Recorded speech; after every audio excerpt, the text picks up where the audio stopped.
ended on a very interesting note, leaving a lot of fans with a lot of questions and a lot of controversy revolving around the playoff format and officiating by NASCAR. So guys, we have a lot to talk about this episode. Fasten your seatbelts, it's going to be an interesting one.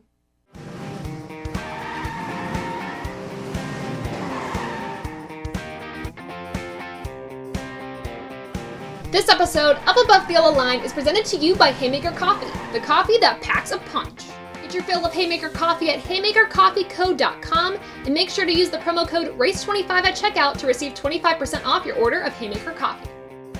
Hey race fans, it's Taylor and welcome back to Above the Yellow Line, the show where we talk all about the NASCAR Cup Series. We have lots of controversy to talk about after the race at Daytona, but first off, if you were a crew member, driver, somebody in the broadcast booth, a journalist, somebody who was working on drawing the track, anybody and everybody who I mentioned and did not mention who was able to make this race possible this weekend, thank you. I know the weather at Daytona did not cooperate at all. There was long hours at the track, so thank you to everybody who brought us the sport that we loved this weekend. Like I said, I know the weather didn't cooperate, and I know it shook up the results of this race as well. We'll talk about that in a second, but now let's get to our results of the Coke Zero Sugar 400. In stage 3 of this race, a major wreck happened, taking out over half the field. There were only 6 cars that were not hurt by this incident. One was already out of the race. That was Kyle Larson, who left the race early due to a mechanical issue. The other car that we want to talk about here is the one that passed over 20 cars to capture the lead before a 3-hour rain delay. Of course, we came back from that rain delay late on Sunday, and he was able to take the victory, getting his first victory of 2022 and snipping his way into the playoffs. That driver is Austin Dillon. Congrats to that number 3 team on winning his way into the playoffs. Of course, this means we have reached that milestone marker of 16 different winners in the 2022 NASCAR Cup Series season. But before we get to what that means for the playoffs, let's look at the rest of our top 10 results, starting with the second place finisher, another RCR driver, Tyler Reddick. Tyler Reddick in the second position was the teammate that Austin Dillon needed with around 2 to go. Austin Cindric was actually leading this race. He finished in the 3rd position. Austin Dillon bumped him out, and then teammate Tyler Reddick was able to swoop in, helping Austin Dillon out, making sure nobody passed him or anything, so he was able to make it into the playoffs. For me, personally, this shows Tyler Reddick's allegiance until he leaves that car after 2023 to join 23XI Racing. I know Richard Childress is still pretty upset with Reddick after, leaving on such short notice. And I want to say leaving on short notice, but the way he announced that he was leaving. But for me, if I was Tyler Reddick and I was Richard Childress after this instance, I would kind of set things aside for a little bit and let the rest of my time at RCR kind of play out, because that was a teammate right there. As I said, a really good job by Tyler Reddick helping out Austin Dillon get into the playoffs. Then in 3rd place, like I mentioned earlier, we had Austin Cindric. He said after the race he was rightfully so angry about the move that Austin Dillon put on him, but he also understood it as it was for a playoff spot. So if I was Austin Cindric too, I'd be pretty upset about it, but there's that understanding there that it was for a coveted round of 16 spot in the playoffs, fighting for a championship. Also important to note about that number 2 team in Austin Cindric, he has clinched the title of Rookie of the Year, so congrats to them. The rest of your top 10 is where it gets pretty interesting. In the 4th position, we had Landon Castle. 5th, Noah Gragson. 6th, Cody Ware. 7th, BJ McLeod. 8th, Martin Truex Jr. 9th, David Reagan, both RWR cars in the top 10. And rounding out your top 10 was Kyle Busch. Now a Srigley stat brought to you by our stat wizard at TobyChristieCom, Joseph Srigley. He said that BJ McLeod, Landon Castle, and Cody Ware, since the introduction of our charter system, it is now the first time that every single number within our charter system has finished inside the top 10 in a single season. A pretty interesting stat. I know I say this every time, but that is something I did not recognize, something I didn't have my eye on. So that is really cool. And speaking of really cool, if you are a betting person and bet on the finish, the top 10 finish or whatever it may be, for this race, you had a major payout. I actually saw somebody on Twitter who made like a $13 and I think it was like 49 cents bet, somewhere around there. And they ended up with a payout of $999,000, well over that. So part of me really wants to get into betting now. I know it's a slippery slope, I know it's dangerous, but that is a great way to make money really fast if you're able to make a gutsy pick like that individual did. So congrats to whoever had a big payout based on that top 10, and also congrats to those drivers who were able to make it into the top 10 after staying through all of the chaos that is Daytona. Another driver I want to talk about in the 14th position making headlines is Alex Bowman. Alex Bowman isn't making headlines, but it is his crew chief, Greg Ives, that will be actually stepping down after the end of this season from the crew chiefing role. He will be moving to a different position at Hendrick Motorsports starting in 2023. So he won't be leaving the organization, but he will be stepping down from that role. The question remains, who will be Alex Bowman's crew chief now? That's a question I don't have an answer to. I don't have predictions for. Let me know in the comments below if you do, but I'm sure we'll hear something either soon or probably during the off season as to who is going to take that position. And the 21st position is Eric Almirola, and the reason I'm mentioning him specifically, I know he is one of many drivers that did not finish this race, is because it was announced late in the week that he will be returning in 2023.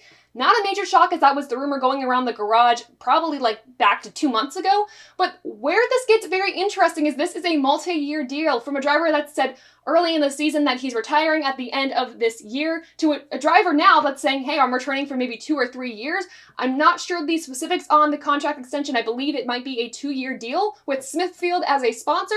That is pretty impressive. So we'll see how long Almirola sticks around. Of course, I am very excited to have him back in the series and see what he can do. He's been running pretty strong as of late, so hopefully that continues into 2023. Other extensions I want to mention go to Ryan Blaney and Joey Logano with multi-year contracts, and then Daniel Suárez with a 1-year deal with Trackhouse Racing extending through the 2023 season.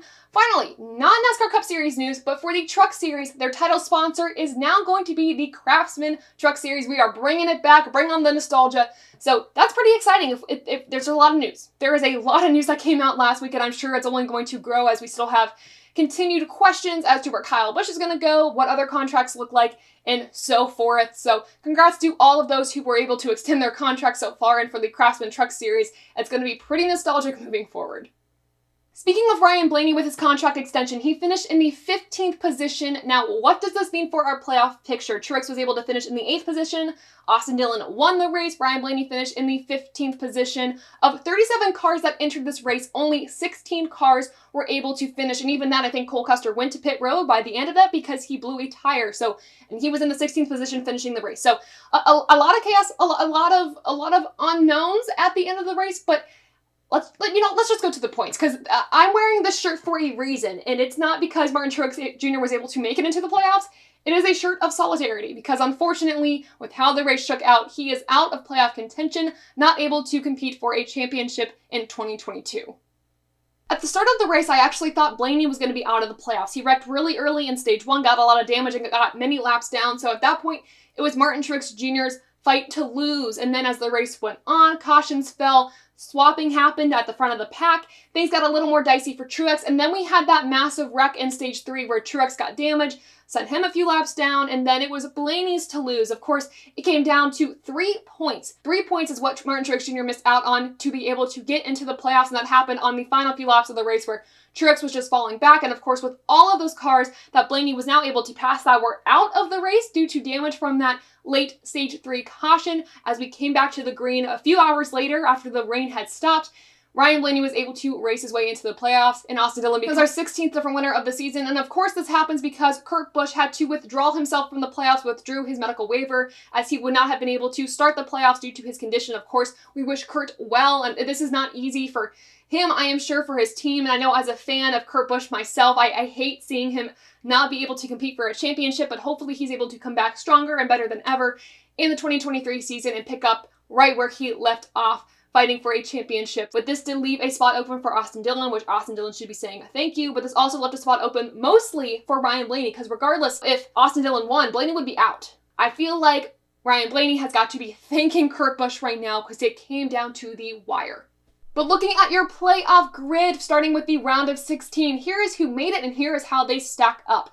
First in points, we have Chase Elliott leading the charge. Then second, I didn't have this on my radar, Joey Logano. Of course, he's a ways back from Chase Elliott. Chase Elliott has a very big lead amongst the rest of the pack in the playoff contention battle. But we have Joey Logano in the second place. Then in third, we have Ross Chastain. Fourth, Larson. Fifth, Byron. Sixth, Hamlin. Seventh, Blaney. Eighth, Reddick. Ninth, Harvick. 10th, Bell. 11th, Kyle Busch. 12th, Briscoe. 13th, Suárez. 14th, Cindric. 15th, Bowman. And 16th, Austin Dillon. And if you're unfamiliar with how the playoffs work, we have several rounds. For instance, the round of 16, we have tracks like Darlington, Kansas, and Bristol. After those 3 races, we will eliminate 4 drivers from the playoffs. Those drivers will be the lowest in the playoff standings after those 3 races. Those drivers right now will be Suárez, Bowman, Cindric, and Austin Dillon. Of course, though, if you look at the point standings right now with those drivers, they're not far up from the guys right ahead of them. This is the closest playoff points match that I have seen in a long time. So these drivers do have a chance, but they have to do really well at Darlington to set themselves apart from those who do bad during that race. And if we look back at my round of 16 before the season actually started, I did a preseason playoff prediction.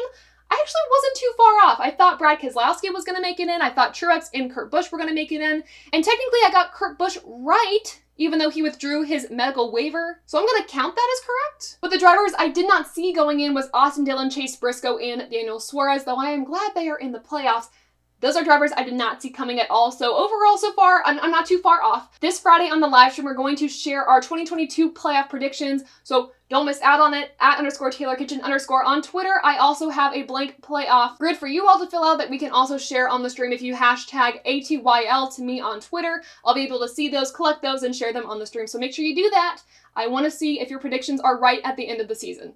Then if we look at the above the yellow line point standings, we got to figure out how to do this for the playoffs. So I don't have a system for that right now, but as for the regular season between myself, Adam Lucas, Dom Joseph, and Brandon Lowe, we have a winner. Clearly after last week, I think we figured this out, but Adam Lucas is our winner with 72 points at the end of the regular season. Then in second, it's a tie between Dom and myself with 66 points, and finally Brandon Lowe with 62 points. For the playoffs, we will be adding in Rob Branning, did the amazing logo for us here at Above the Yellow Line, and also has been in the live streams. If you don't know him, haven't seen his work, check out the links in the description below, and also check out the live stream so you can meet him and say hello. But that is how the points stand right now for the Above the Yellow Line point standings. After Darlington, we should have a system worked out so we can have a playoff contention on our hands for the Above the Yellow Line crew. Now it's time to take a look at our Zyloware MVP and LVP of the week. Unfortunately, we're starting on a negative note with our LVP, and I gotta say it, wearing the shirt, it's gotta be Martin Truex Jr. I don't want to be obvious with these picks this week, but I mean, I have to be. Clearly, they set the tone for the playoffs. Martin Truex Jr. unfortunately not able to make his way in, but for me, this has to do with the playoff system, and it did not favor him well this season, so unfortunately, the L goes to Martin Truex Jr., but also in a small way, it also goes to the playoff system in my opinion, but our MVP, of course, goes to Austin Dillon for winning his way into the championship fight. Now let's go down the line talking about key storylines of the week and for the race. We got to talk about that playoff system that I keep mentioning. I got a lot of backlash on Twitter for a comment I made that said we should not have the win and you're in system. A lot of you agreed with me. A lot of you strongly did not agree with me, and that's fine. We have a playoff system for a reason. There is a reason why this system is working, and it works for fans because it emphasizes wins. It also emphasizes drama, and it also keeps you glued to your TV. One misstep by your favorite driver, and they could be out of the playoff contention. In other formats beforehand, that wasn't necessarily the case. So it increases TV value, entertainment value. But what is that line for me between entertainment value and actually having these drivers finish where they deserve in the playoff standings? That is my question I pose to you, and that is the question that I play in my head over and over every single week as we have this playoff system. I'm not saying that it's bad. I do like the drama involved in it, and I really do, but there are things that I wish NASCAR would tweak. However, I also don't know what those things should be. Here's the thing. I don't think it's fair to be fourth in points and have over 200 points above the guy that just won to win his way to get into the playoffs. Martin Truex Jr. had over 200 points to Austin Dillon and was fourth in the point standings when everything was all said and done. I don't understand how that doesn't make it into the playoffs with somebody who has been inconsistent this entire season, gets one lucky win, is able to get their way in. I do not understand that. Nothing against Austin Dillon here. This is not against Austin Dillon. I know the wreck happened. NASCAR, per NASCAR rules, everyone involved in the wreck is not able to count in as a position. At that point, I know Kevin Harvick was mad because he was like, I was leading when that caution came out. If we end things now, I should win. Well, he was also involved in the wreck, so technically that doesn't count. There was a lot of discrepancy calls on Sunday that had me questioning things, had a lot of fans questioning things. But again, I don't see how that's fair to have somebody that consistent through the season not make it into the playoffs. We wouldn't have had this case on our hands if there was not a new winner. We would have had Blaney and Martin Truex Jr. into the playoffs regardless, but because we had a new winner, we have to deal with this conversation, and it was a 50-50 shot, right? That fans weren't going to complain about this, or the fans would be okay with this, and of course, because we had two drivers that were super consistent throughout the season that hadn't had a win, fighting for a place in the round of 16, we're gonna have to have this talk, regardless. So, yeah.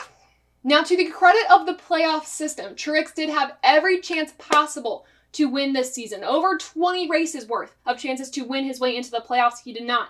Same thing goes for Ryan Blaney. If he was out of the playoffs, I know I'm a little biased towards Ryan Blaney, but he had every chance possible to win his way into the playoffs. He did not. Austin Dillon, based on the format, he played by the rules, won his way into the playoff, and now he's in. So, if we're following the rules, I cannot be mad at that. I also can't be mad at the fact that I don't think Austin Dillon is going to be out in the first round necessarily. I know some of you are like, oh, he's definitely going to be out in the round of 16. I would rather have him in the playoffs than another driver who I think is a shoo-in to just not make it past the round of 16. At least I think Austin Dillon does have a legitimate chance to move on based off of other drivers and how well they've done this season.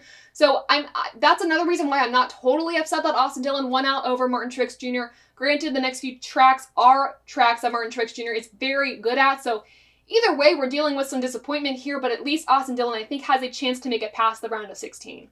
Now for the playoff format, how do we fix it? Like I said, I don't know. Maybe we double the amount of points that a win gets you, so we don't have the win in your in, but we replace it with double the points.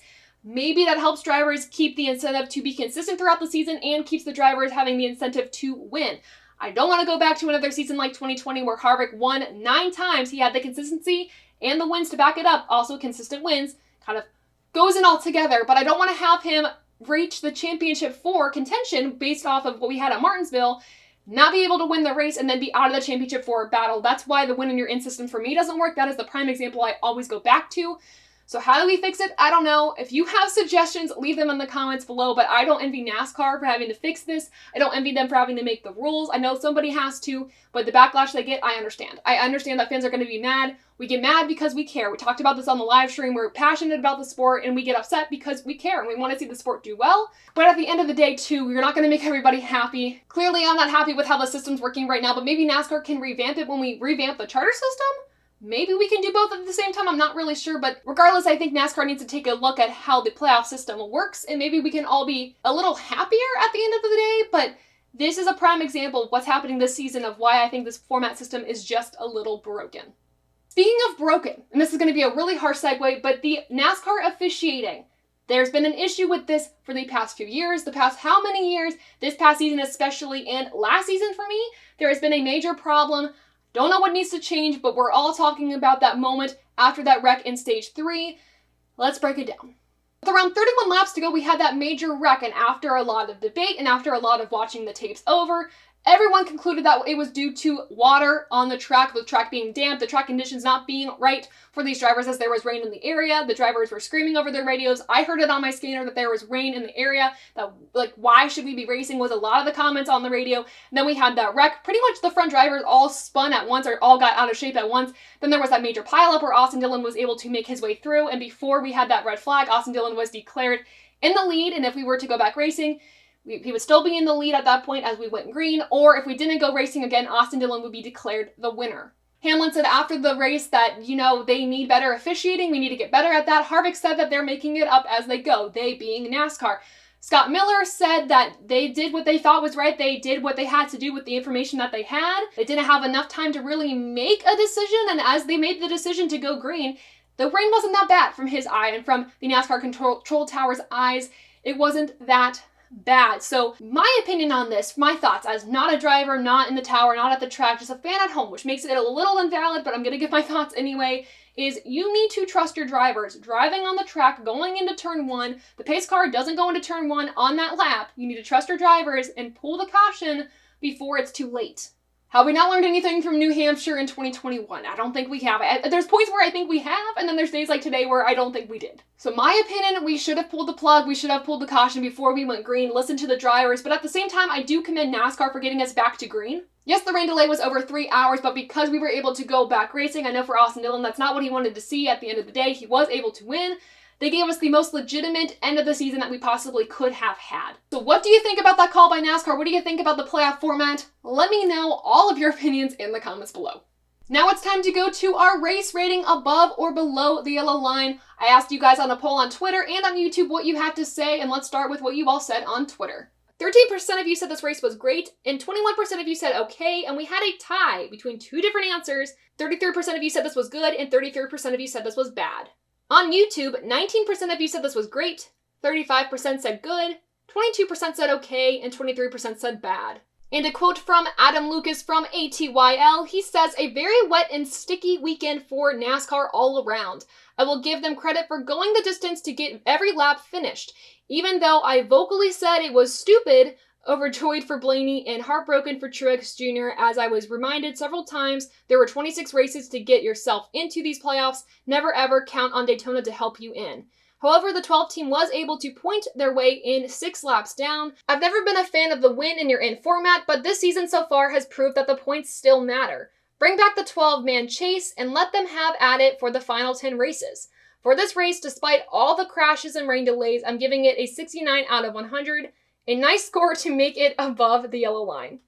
So that's what you all had to say for my opinions.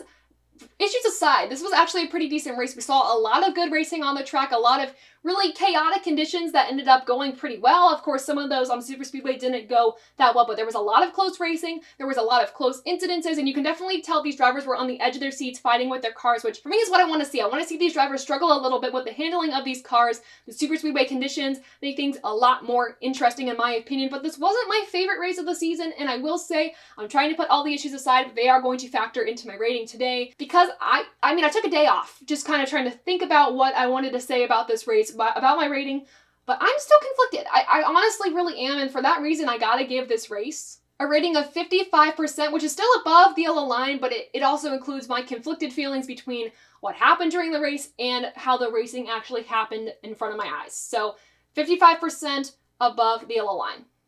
All right, let's get into the playoffs by previewing our first race in the round of 16, the Cookout Southern 500 at Darlington, starting with your track facts and driver stats. The track length for Darlington is 1.366 miles long with a race length of 367 laps or 501.3 miles long. Stages 1 and 2 are 115 laps each, and the final stage is 137 laps. As for our driver's stats, the last driver to win at the track was Joey Logano in the spring.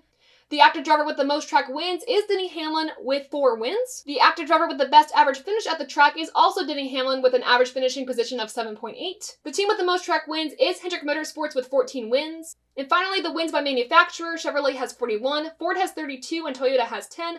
All of this from driveraverages.com. Because the points are so close, I'm going to hold off on our to watch to worry for this weekend at Darlington, but let me know who you're thinking we should worry about and who we should watch in the comments below. But with that, we are done with this episode of Above the Yellow Line, the show where we talk all about the NASCAR Cup Series. This Friday at 9:05, we will be breaking down our playoff brackets, our predictions for the championship at the end of the 2022 season. So make sure you do not miss that episode of the live stream, again happening this Friday at 9:05 p.m. Eastern Time on the TobyChristieCom YouTube page and the TobyChristieCom Facebook page. Don't miss it. Also, don't miss our great content on the other social media platforms that we have here at Above the Yellow Line. Make sure you're following me on Twitter at _TaylorKitchen_ for post-race polls and daily questions. Also, make sure to follow Above the Yellow Line on Instagram, YouTube, and wherever you get your podcasts. Also, make sure to check out TobyChristieCom on all social media platforms to find great motorsports content, and TobyChristie.com to hear and read more from the team and your favorite drivers. Last but not least, I want to thank Zyloware and Haymaker Coffee for supporting ATYL and TobyChristie.com. You can find all of our social pages and our merch links in the description below, but before you check those out, make sure to like this video, subscribe to the channel, share this with your friends and family, and guys, thank you so much for supporting us here at Above the Yellow Line and TobyChristie.com, and until next time, we'll see ya.